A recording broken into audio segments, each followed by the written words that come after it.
Hey guys, Jay Builds here.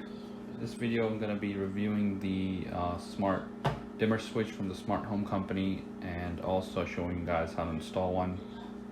So just an unboxing to begin with, something to keep in mind. So this is a single dimmer switch, so that means it's supposed to be for a one-way switch, not a three-way switch. I don't know if they make a three-way one, but I only needed a single one-way switch. So that's what it kind of looks like in the box. And then there's the actual switch.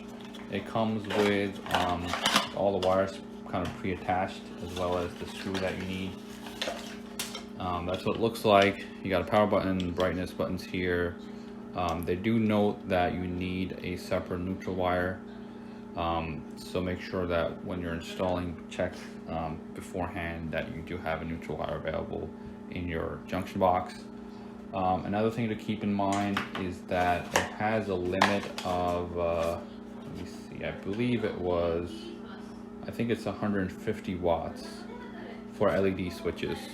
So, for example, I'm putting it on a circuit where I have about 6 lights, and I think each light is around 12 watts, so I have to make sure that I don't go over the 150 watt limit for LED lights. I think for incandescent bulbs it's around 400 watts actually, but for LEDs it's a little bit lower.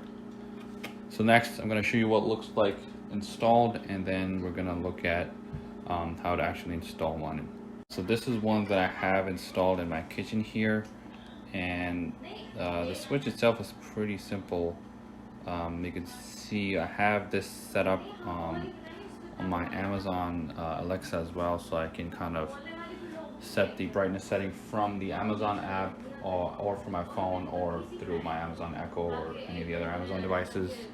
But here I'll kind of walk you guys through. So there's the power button here, and then you basically have an indication on the right side of the current level of brightness. So this is, I believe this is the lowest one, right? So you got the lowest level here, and then you can kind of scroll through each level, and that's on full bright right now. And then I can do the same thing with my phone, except on my phone or through the Amazon app, I have like a slider, so it lets you slide and choose the brightness anywhere from a 0 to 100. So that's what it looks like, fully functional.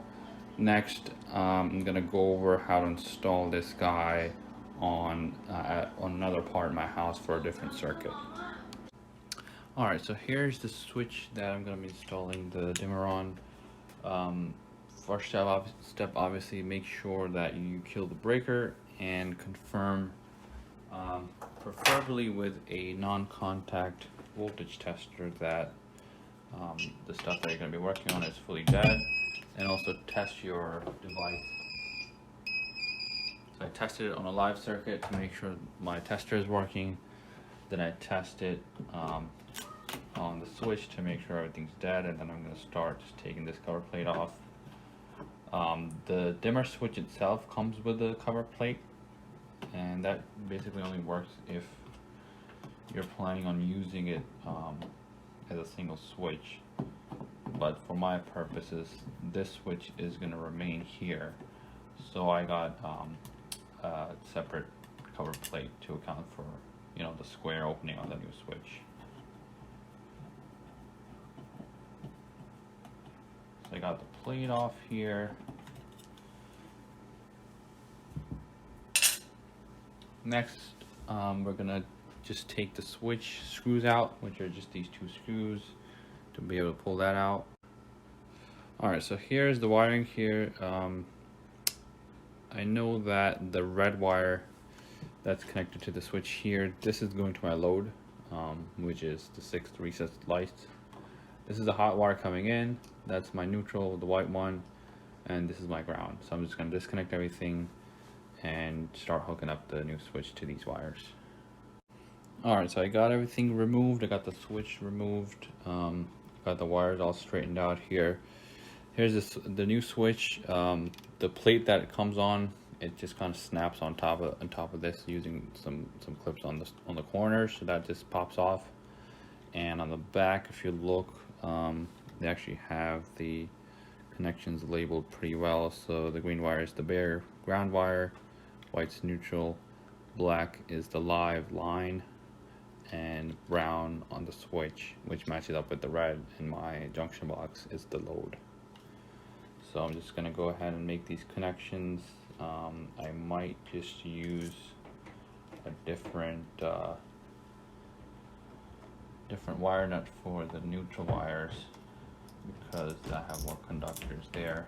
So I have my live wire or load wire connected here to the red one. Get the black one onto the hot black wire.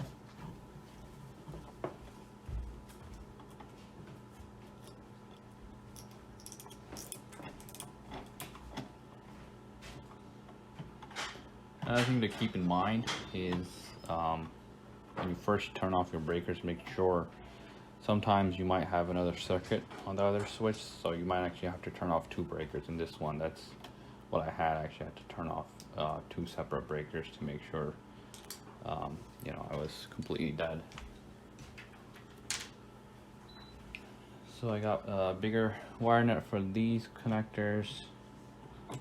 Let's get this guy in here. Wires come with the wires actually come pre-stripped, so that's definitely helpful, and it speeds up the installation. I've done a couple of these so far, and so far everything's been pretty straightforward. And there's my bare round wire.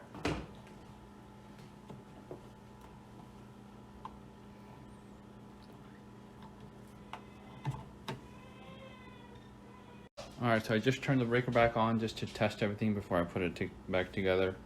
So I think the red light is blinking because it's letting me know it's not connected to the Wi-Fi network. But I just want to make sure. So yeah, if I move the camera here, so you guys can kind of tell what's going on. Oops. With the light, so I'm able to adjust the brightness pretty well. So now the other thing I have to do here, the purple light I think is also because of the Wi-Fi connection, so that's the next thing I want to set up. So I'm gonna turn the breaker back off and then get all the wires put back in and the cover plate back on before I do anything else. Alright, so I just got the outlet mounted inside the junction box. One of the things that you may run into with this is make sure you have enough room in your junction box, because the outlet itself from the back takes up a decent amount of space, so I had to really push all of my wires pretty far back in to be able to install this. So I made sure that it lines up with the existing junction box in here, and see if I can get this to tighten down.